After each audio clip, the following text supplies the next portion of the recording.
Dzisiaj zmierzymy się z dość trudnym tematem, mianowicie rodzic blokadomowy, rodzic jąkający się. Tak, który ma problem na co dzień z niepełną mową i z blokadami w mowie i musi jakoś poradzić sobie, mówiąc do dziecka, wychowując go na co dzień od samego rana do wieczora często. Trzeba się z dzieckiem komunikować. I teraz jaki to ma wpływ na to dziecko podczas wychowywania go. Dzisiaj właśnie chcemy Wam o tym chwilę opowiedzieć, krótko na temat, a konkretnie to chcemy przedstawić pewien filmik, który właśnie znaleźliśmy w internecie, jak pewien ojciec Lance Lambert czyta dziecku bajkę na dobranoc. I niestety ma silne blokady, zacina się, jąka, ma objawy właśnie SBS i bardzo się męczy. Mowa jest bardzo ciężka do słuchania, szczególnie na dobranoc jeszcze, gdzie przeważnie ten głos się jeszcze ucisza nieco, staje się bardziej przyjemny, łagodny. To ta mowa niestety jest dość niepłynna. Teraz jaki to będzie miało wpływ? Może sami to skomentujecie i stworzycie taką własną opinię, czy jest to dobre, czy jest to złe, czy warto to robić, warto walczyć i tak w takich sytuacjach i dziecku czytać z jąkaniem bajkę, czy jednak warto sobie odpuścić. Myślę, że ten film może być dobrą motywacją, żeby jeszcze kiedy ktoś nie ma swoich dzieci, swojego potomstwa, pomyśli, jakie następstwa blokady mowy mogą powodować. Dokładnie. A Posłuchajcie. więc posłuchajcie. And Jasmine was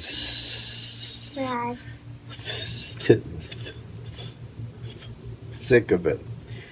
Wouldn't it be nice to go somewhere different and new? Is there any way you could make it snow here? I think that would make her feel a lot better. O.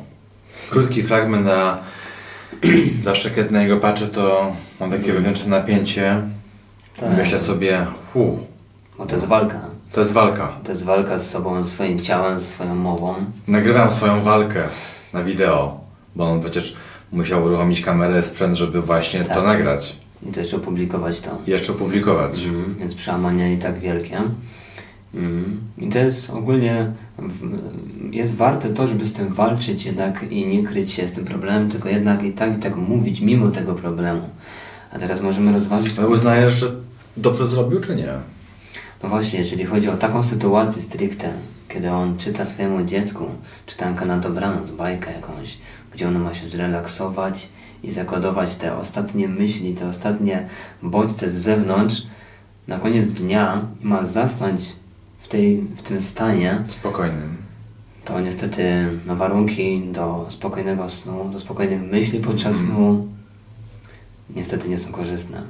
I na dziecko na pewno nie wpływa to korzystnie, rozwojowo, moim zdaniem przynajmniej. Tam na samym początku tego filmiku jest ta pierwsza walka z tym słowem No i córka dopowiada, ale nie trafia.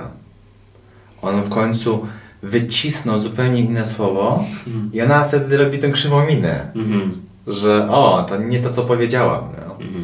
Ale ta chęć pomocy, czyli ta świadomość córki, że on walczy, że ma z tym problem, trochę pomogę mu, ale też widzi, że i tak walczy do końca. Nawet jak on nam pomoże, to niekiedy to nie jest to słowo i on i tak je wyjąka. I tak bardzo często jest, że szczególnie mężczyźni to mają. Muszę do końca powiedzieć. Tak. Muszę to Taka wyjąkać. waleczność. Ta waleczność, A szczególnie, że też jest weteran. to jest weteran wojenny. Wojenny, tak, także ma sobie tą walkę i chce pokazywać, że on jakoś sobie z tym problemem radzi, mimo tego, że ma ciężko. A jednocześnie zwróć uwagę, tak dobrze zbudowany mężczyzna. Tak. Kulturysta. A jest męczony przez ESBS jak laleczka z papieru. Że te mięśnie, wszystko, te bloki mowy sterują nim jak maskotką. Kontroli zero.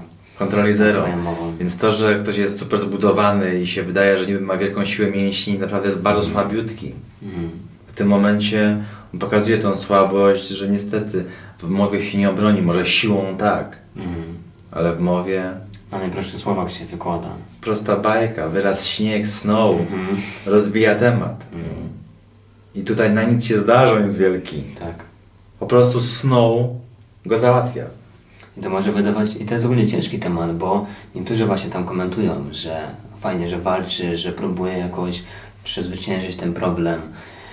No i właśnie to jest trudne, bo faktycznie to jest warte, żeby ten charakter jednak w sobie ćwiczyć i jakoś sobie z różnymi w ogóle problemami, nie tylko z mową, jakoś i tak przez nie przechodzić i przezwyciężać. Tylko akurat jak chodzi o to dziecko, bo to właśnie tylko chodzi o to dziecko, prawda? Jak to dziecko przyjmuje i koduje tą mowę, ponieważ to dziecko, może kilkuletnie jest, ono się uczy mówić, bierze odpowiednie wzorce z zewnątrz, od rodziców właśnie, od otoczenia, uczy się mówić. Tak jak na przykład dziecko, które uczy się języka obcego w tym miejscu, w którym jest, w domu, w którym mówi się w danym języku. On uczy się tego języka poprzez odzwierciedlanie od rodziców słów, gestów i wszystkiego po kolei. Bierze te bodźce i po prostu i przenosi je do siebie. Tu mi się przypomina jeszcze na zakończenie tego fragmentu, tego filmu, sytuacja, kiedy jeden z naszych kursantów, już dorosły rodzic, powiedział mi, że poszedł ze swoją córką na lody i ona kazała mu zostać przed lodziarnią, że ona sobie sama kupi te lody i nie chce go upokarzać. I pomyślałem sobie, no co w tym momencie ty człowieku musiałeś czuć, nie? Jak ona nie chce tam z tobą wchodzić, bo nie chce nawet widzieć, albo nie chce widzieć wzroku tych innych ludzi, jak patrzą na ciebie, jej ojca z politowaniem, nie? I to jest właśnie to w przypadku dzieci, rodziców. Przychodzi mama z blokami mowy do przedszkola po swoje dziecko i dzwoni tym domofonem i nie jest w stanie powiedzieć imienia swojego dziecka i jak przed ścianą płaczu stoi, łzy jej ciekną, ona nie jest w stanie wydusić słowa. I teraz często jest tak, że te głośniki nawet są słyszalne właśnie na sali zabaw czy na sali przedszkolnej i pozostałe dzieci nawet słyszą dźwięk tego jąkającego rodzica. Jak to musi być przykre dla tego dziecka, który właśnie jest świadkiem tego, jak inni doświadczają tej porażki rodzica. A niestety społeczeństwo jest nauczone przez różne media, bajki, filmy, czy reklamy i tak dalej, że jednak to jest problem, taki śmieszny defekt, prawda? Z którego, że ta osoba jednak nie jest za poważna i profesjonalna, oczywiście też nie jest, bo jednak no, ten defekt jest odbierany jako taki śmieszny. Zobaczcie nasz poprzedni filmik Właśnie. z filmu Kogiel-Mogiel, jak redaktor robi zdjęcia. Fotograf, tak. Tak, no. Tam okazja właśnie, czy można być profesjonalnym, nawet że się robi pewne rzeczy, czy wykonuje zawód profesjonalnie, to niestety zostaje się odebranym jako amator, ktoś trochę śmieszny, zabawny. Tak. Także napiszcie, co myślicie o tym filmiku, jakie są wasze refleksje i spostrzeżenia. Jeśli znacie jakieś inne ciekawe przykłady z internetu, podeślijcie nam linki, a my spróbujemy to przeanalizować. Dokładnie. Także dziękujemy za uwagę wszystkim rodzicom, którzy właśnie mają problem z mową, bo na pewno jest takich dużo w Polsce czy na całym świecie. To jednak walczcie, ale też starajcie się tym dzieciom dawać dobre wzorce. Zmieniajcie swoją mowę. I zmieniajcie swoją mowę, aby te wzorce umieć przekazywać. Dziękujemy i do zobaczenia w kolejnym odcinku już jutro. Cześć! Cześć.